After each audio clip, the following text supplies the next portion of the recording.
సూర్య.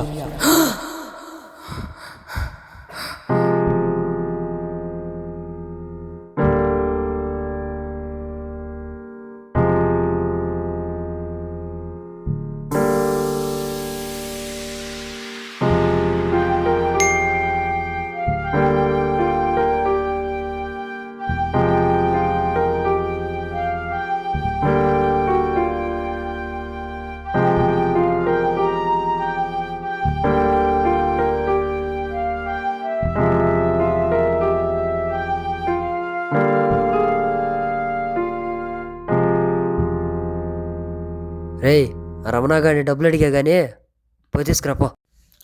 సరేనన్నా. ఏం పిల్లలరా ఇల్లా.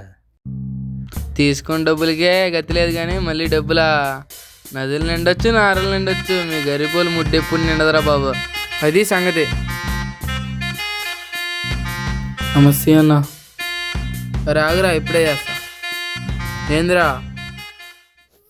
అది అది నాన్న డబ్బులు తీసుకురమ్మన్నాడు కదన్నా, ఇస్తే వెళ్తానన్నా. గతిలేక గంజి తాగుతుంటే ముంజొచ్చి లస్సీ అడిగినట్టు మీరు భలే అడుగుతారా డబ్బులు ఇవనే. భలే తమాషగా. నాన్న అడిగాడంట కదన్నా. అడిగాడురా, మీ నాన్న అడగడం బాగానే ఉంది, నువ్వు రావడం బాగానే ఉంది. సర్లే తీసుకో, పో ఎంజాయ్ చేయిపో. బరే, వీడు మళ్ళీ ఫోన్ చేస్తున్నాడు. ఏం లేదు శాంత, వీడు సూర్యగాడు వచ్చి డబ్బులు తీసుకెళ్ళాడు. ఇప్పుడే డబ్బులు ఇచ్చాను, నేను వెళ్తున్నా, ఇంటికి వెళ్తున్నా. సరే అయితే. ఎవరైనా ఎగ్జామ్లో పాస్ అయితే హ్యాపీగా ఉంటారు, నాకు ఆ హ్యాపీనెస్ కానీ లేదు.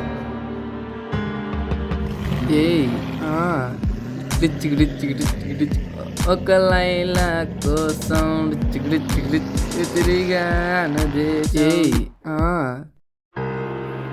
అయ్యో, వీడు వస్తున్నాడేంటి? Exam pass అయ్యామంటేంద్రా? అవునన్నా, పాస్ అయ్యాను. పాస్ అయిన వాళ్ళంతా జాబ్ కొడతారని మీ నాన్న చెప్తా ఉంటాడు. నువ్వేం జాబ్ కొడతావురా? అంటే పాస్ అయ్యాను కదన్నా, కొంచెం టైం పట్టిద్దన్న జాబ్ రాయడానికి. జాబ్ ఎప్పుడు కొడతావురా బాబు? నా డబ్బులు ఎప్పుడు ఇస్తావురా నాయన నువ్వా? లేదన్నా, నీ డబ్బులు ఇచ్చే పని మీద ఉన్నానన్నా, చేస్తానన్నా. నా డబ్బులు కాదురా బాబు, మీ నాన్నాడా నీ మీద కలలు అంటున్నాడు. అదేమో చూడు. సరిపోయేస్తాను అయితే, ఆ పని మీద ఉండు. సరే అన్న. డబ్బు ఉంది కదా అనే కదా వాడు అలా మాట్లాడింది. నేను డబ్బు సంపాదించి నేనేంటో చూపిస్తా.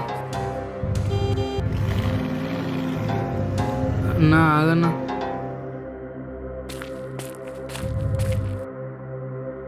ఏటి అన్నా, నువ్వు చెప్పిన దాన్ని బట్టి చూస్తే నీకు తెలిసింది డబ్బు, నాకు తెలిసింది జీవితం. నువ్వు డబ్బులో గెలిస్తే నేను జీవితంలో గెలుస్తా. గెలిచి చూపిస్తా.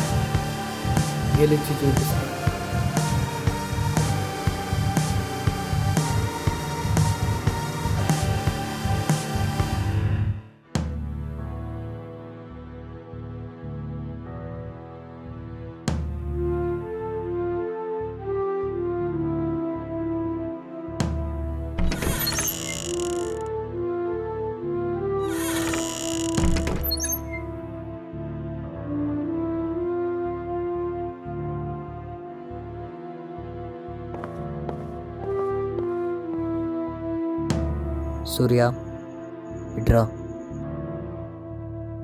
ఏంటి నాన్న? ఆ రమణ గారిని ఏమన్నావురా? ఏమైంది నాన్న?